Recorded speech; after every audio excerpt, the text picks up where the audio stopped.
2024 সালের আগস্ট মাসে কিছু বুঝে ওঠার আগেই ফেনী অঞ্চলের মানুষের উপর নেমে আসে এক ভয়াবহ দুর্যোগ। বন্যায় প্লাবিত হয় 100টি গ্রাম, পানিবন্দী হয় লক্ষাধিক পরিবার, বিপর্যস্ত হয় জীবন, জীবিকা, শিক্ষা, স্বাস্থ্য ও স্যানিটেশন ব্যবস্থা। 24-এর বন্যায় আমার ঘরটা ভেঙে গেছে পানির স্রোতে। প্রচণ্ড স্রোত ছিল। আমার ছোট বাচ্চাটা 6 মাসের গর্ভে ছিল। তাকে নিয়ে খুব বেশি চিন্তিত ছিলাম। তারপরেও তাকে সেফলি যশপুর পাঠিয়েছি। সাধারণ আমি একটা প্যারাক ফুটছি পায়ে। ওই পায়ে প্যারাকটা ফুটার কারণে আমি একটা টিটেনাস মারতে পারি নাই আমি। এখন ওই পায়েটাতে এখন একটা গ্যাস হয়ে গেছে।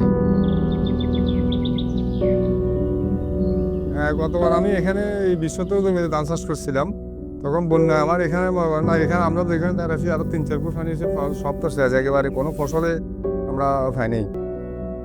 আমরা জেলে মানুষ, এই যে বন্যাতে সবকিছু আমরা ভেসে গেছে, ঘর দুয়ার ভেঙে গেছে, জাল ছানো সবকিছু বন্যাতে চলে গেছে। কিছু জাল আছে এগুলো ছিঁড়ে ভিড়ে গেছে। এখন আমরা মনে করেন নিশ্চয়ই গেছি, কোনো ব্যবসা করে কোনো মতো লাইন নেই।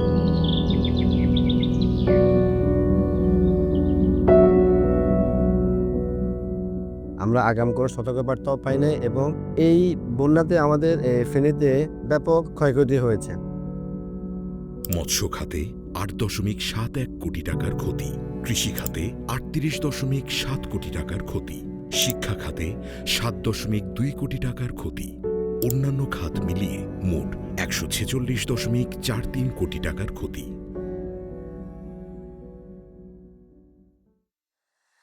এই অঞ্চলের মানুষদের দুর্ভোগ কমাতে জাগো ফাউন্ডেশন ট্রাস্ট শুরু করে রাইজিং হোপ প্রকল্প, যার আওতায় আমরা পাশে দাঁড়াই প্রায় 20,000 ক্ষতিগ্রস্ত মানুষের। আমাদের পরিকল্পনা ও সহযোগিতার ধরন ছিল এভিডেন্স বেসড। প্রথমে আমরা এই অঞ্চলের ক্ষয়ক্ষতির প্রকৃত চিত্র বুঝতে মাঠ পর্যায়ে যাচাই বাছাই করি, মানুষের বাস্তব চাহিদা জানতে সার্ভে পরিচালনা করি। সে তথ্য ও প্রমাণের ভিত্তিতে এই প্রকল্পটি ডিজাইন করা হয়।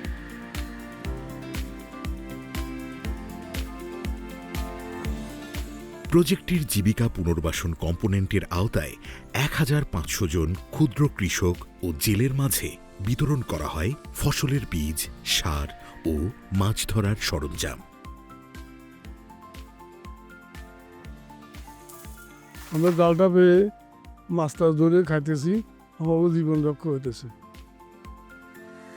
পানি, স্যানিটেশন ও হাইজিন ওয়াশ কম্পোনেন্টের আওতায় স্থাপন করা হয় 10টি গভীর নলকূপ এবং 30টি জরুরি ল্যাট্রিন।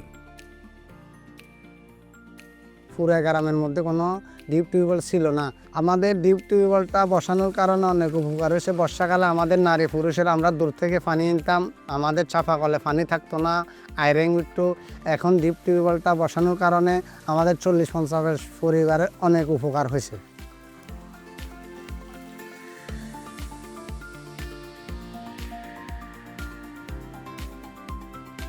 পাশাপাশি স্থানীয়দের মাঝে বিতরণ করা হয় 5,000টি স্বাস্থ্য সুরক্ষা সহায়ক উপকরণ বা হাইজিন কিট, যার মাধ্যমে তাদের নিরাপদ স্বাস্থ্যবিধি চর্চায় উৎসাহিত করা হয়।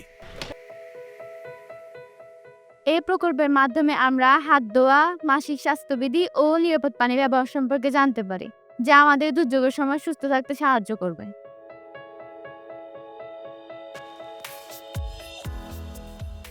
তাৎক্ষণিক সেবামূলক চাহিদা মোকাবিলায় পরিচালিত হয় 15টি মোবাইল মেডিকেল ক্যাম্প, যার মাধ্যমে 3,000-এরও বেশি মানুষ বিনামূল্যে প্রাথমিক স্বাস্থ্যসেবা, চিকিৎসা এবং প্রয়োজনীয় ওষুধ সেবা পান।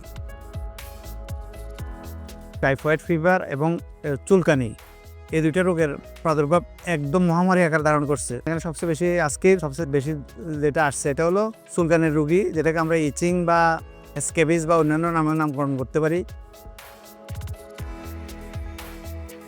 আমি এই মেডিকেল ক্যাম্পে আসার মাধ্যমে ডক্টররা আমাকে পরামর্শ দিয়েছেন, ওষুধ দিয়েছেন। বন্যা পরবর্তীকালীন সময়ে আমি কিভাবে চলাফেরা করতে পারি, আমার স্বাস্থ্যকে কিভাবে সুরক্ষিত রাখতে পারি, আর সেজন্য আমাদেরকে পরামর্শ দিয়েছেন। শিক্ষা ব্যবস্থা পুনরুদ্ধারের অংশ হিসেবে সংস্কার করা হয় 20টি স্কুল ভবন এবং ক্ষতিগ্রস্ত শিক্ষার্থীদের মাঝে বিতরণ করা হয় শিক্ষা উপকরণ। পাশাপাশি কিশোরী শিক্ষার্থীদের জন্য স্কুলগুলোতে স্থাপন করা হয় গার্লস কর্নার, যেখান থেকে তারা সংগ্রহ করতে পারবে পুনর্ব্যবহারযোগ্য স্যানিটারি ন্যাপকিন।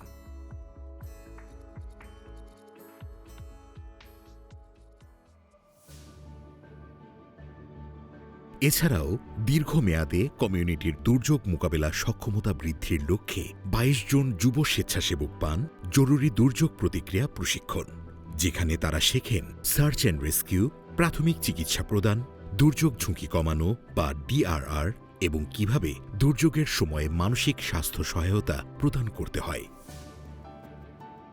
আমরা এই ট্রেনিং থেকে শিখেছি হচ্ছে কিভাবে সঠিকভাবে দল গঠন করতে হয় এবং জরুরি পদ্ধতিতে আহত ব্যক্তিদের আমরা কিভাবে উদ্ধার করব। ভবিষ্যতে আমরা যে কোনো দুর্যোগ মোকাবেলায় দ্রুত সঠিক দল গঠন করে আমরা রেসপন্স করতে পারবো।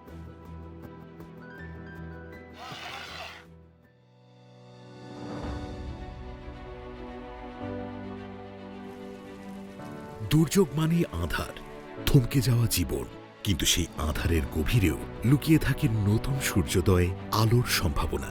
আর সেই আলো জ্বালাতে কাজ করছি আমরা, যেন প্রতিটি মানুষ আবারও ঘুরে দাঁড়াতে পারে নিজের শক্তিতে।